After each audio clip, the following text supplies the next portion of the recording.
What is up, guys? Sawchasm here, and today we're taking a look at the best class setup for the HBRa3, aka the HBRa, which is clearly not how it's pronounced, but it's the HBRa3, and some people seem to want to add their own terminology to it, and they want to, some people even call it the HBAR, like the World of War weapon. I don't really understand you hip young kids nowadays with your crazy weapon terminology, but I'm not going to say that because I guess I'm just not that hip. But let's get right into the class setup. So today we have the HBRa3 Average Joe variant. Now this variant you get from getting actually 300 kills with the default variant, and I know a lot of people probably don't have the Insanity unlocked, which is insanely lucky to get, and I don't have it yet. So if you don't have it like me, you just get 300 kills with the default variant, and you still end up with this Average Joe variant, which despite the name, it's not quite an Average Joe. You know, it's still better than the average HBRa3 variant, but it's not quite as good as the Insanity. So if you do have the HBRa3 Elite Insanity, I would definitely recommend using that because it has damage and fire rate. But this variant still makes it for a very formidable class setup of pretty much all different ranges. So we're going to get into that in a second. But first, let's take a look at the attachments I use. We have the extended mags, foregrip, and stock. Now, in order of importance, I would definitely say the stock is number one.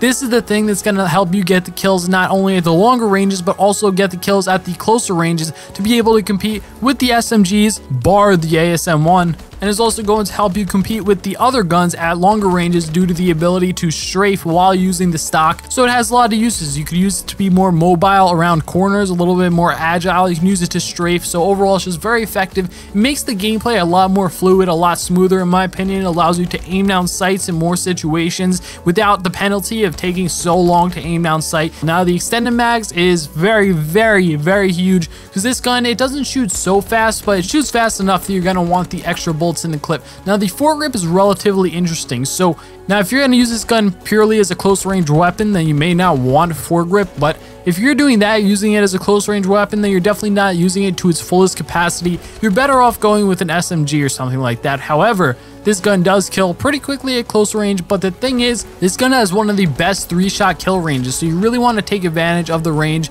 But the thing about this gun, it's so versatile, you could really play it pretty much any range. So you see I'm playing Domination on the map Retreat, which has a bunch of different sight lines depending on how you play it, and that's why I like the HBRa3 on this map. It's very versatile, you can play it however you want, which is perfectly suited for a map like Retreat. Now, because I took the foregrip, clearly we need the Wildcard 1 primary gunfighter, and that takes up another point slot, so just keep that in mind. Now, as for the perks, we have the lightweight perk, which not only helps me get around the map faster, it also helps me escape from bad situations faster, juking out the enemies. Whoa, you can't see me. What? Where am I? Oh, I'm over here now. Oh, I'm over here now. But the lightweight, in addition to the stock attachment, really makes you a strafing beast. So those two things in conjunction are going to make you into a slippery reptile, so that's really great. As far as perk 2, I like the blind eye. You can go peripherals if you're going to use it, more of a long range weapon. However, I think this gun is very versatile, so often I'm in medium to short range gunfights with this gun, and it does well in those scenarios, so you don't really need peripherals, but you can't really go wrong with blind eye. It's just this very safe pick. As far as the perk 3s, I absolutely love toughness. Like I said before, we're going to be fighting at pretty much all different ranges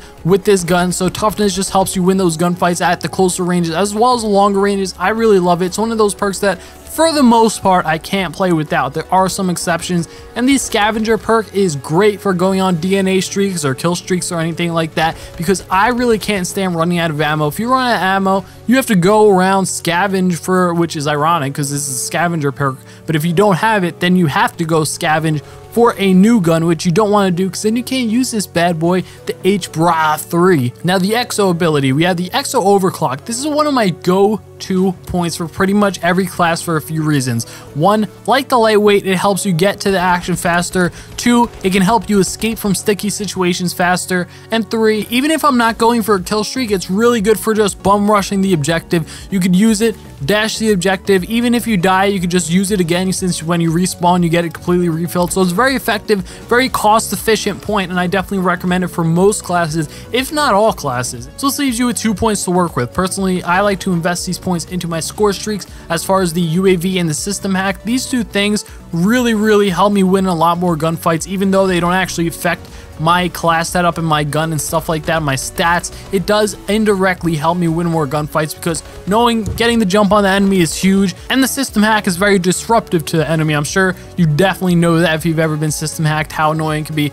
But if you want, you could swap these out for low profile, stay off the radar. Peripherals for a second perk if you do plan on playing this gun as a little bit more of a longer range gun. However, I would suggest just swapping it out for blind eye then. You go for some exo launcher grenades or a secondary, which I definitely don't recommend. Since we already have scavenger, you're gonna have plenty of ammo, and you can always just pick up a secondary weapon that you find on the ground. But yeah, that's about it, guys. Thanks for watching. I hope you guys did enjoy this class setup. If you enjoyed this video, leave a like rating. It would really help my channel grow. I really do appreciate every single like. Leave a comment letting me know what gun you would like to see a class setup for, and subscribe if you haven't already to keep up to date with future content. But as always, if you hated the video, be sure to dislike it, leave some comments, and unsubscribe, you hating ass bitch.